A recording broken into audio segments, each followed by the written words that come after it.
Hello, this is Serge, and today I'm gonna show you how to create your very first React application. In order to do this, I'm gonna use VS Code editor and create React app boilerplate tool just to help you navigate and to do it like in several minutes. In order to start, we would need just to create some folder and open it in VS Code, and then we are ready to go. And we open up the terminal. In this terminal we see the our folder or directory here, and so we're gonna use yarn, and we use this one. So we create React app, and then we need to come up with some name of the app, or just start as like very classical my app. And then also we're gonna use TypeScript version that's quite standard right now. And so we're gonna use template TypeScript, and then we hit enter, and so the process begins.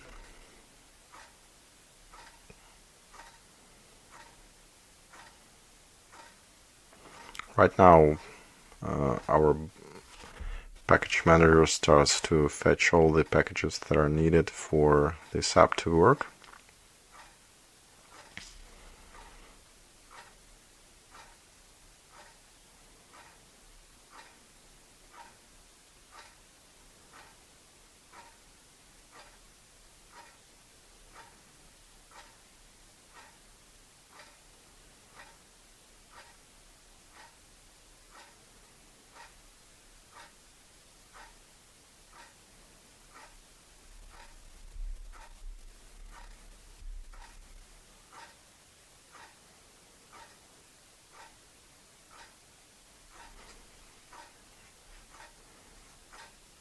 So we see all the dependencies are fetched and installed.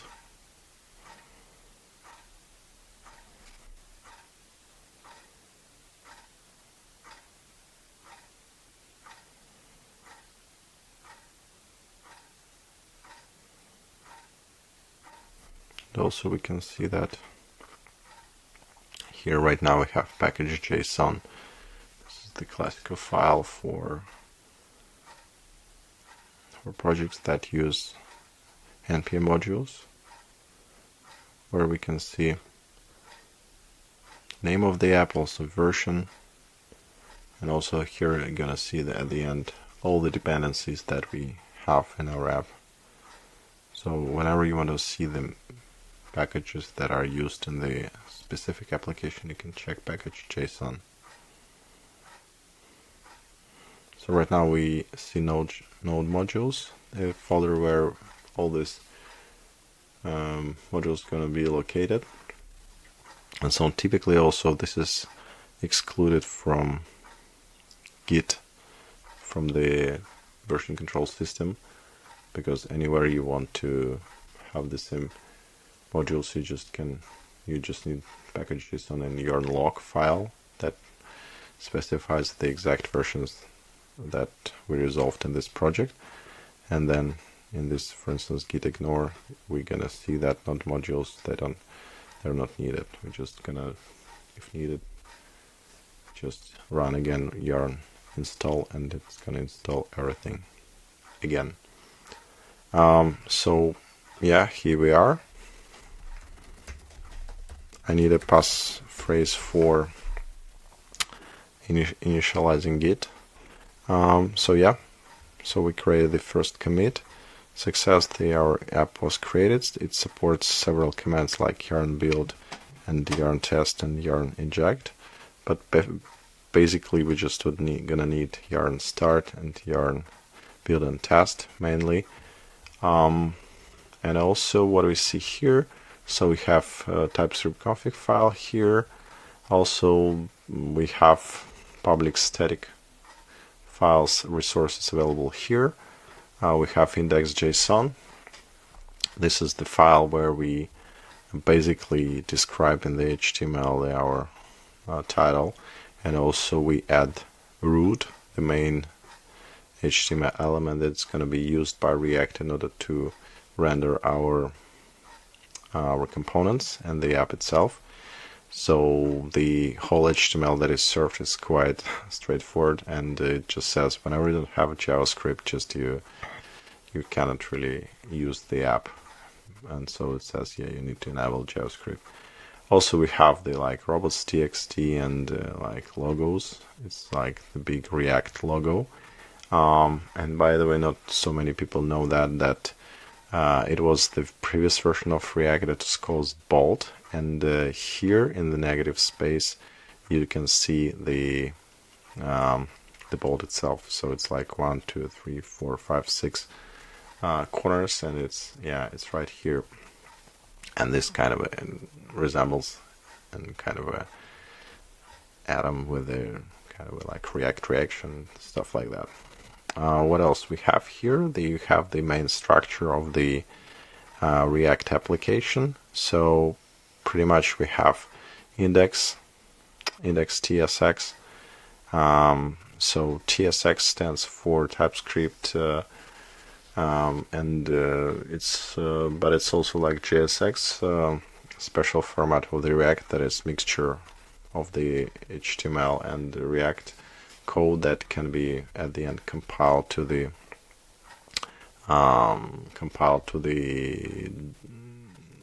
JavaScript function that can convert everything to HTML elements at the end. And so we just, as we have seen in our HTML file, we have some root element. We just refer to this and then create this root as referring to this root div in our HTML file, and then we just render whatever we have here. And here we have React strict mode component, and then the main component is an app component here. Also we have a function called here for report web vitals. This is not needed right now, it's just boilerplate for now. It's related to measuring like the performance of your app. But what is needed is this app, and it's here. The component is imported here, so this is pretty much like in classical import export that you have in JavaScript. So you have files that you can refer to, and you have some libraries where you can modules that you can import. In our case, it's React DOM client, and yeah, here we are. So this is also pretty standard thing that you don't really need to modify anyhow.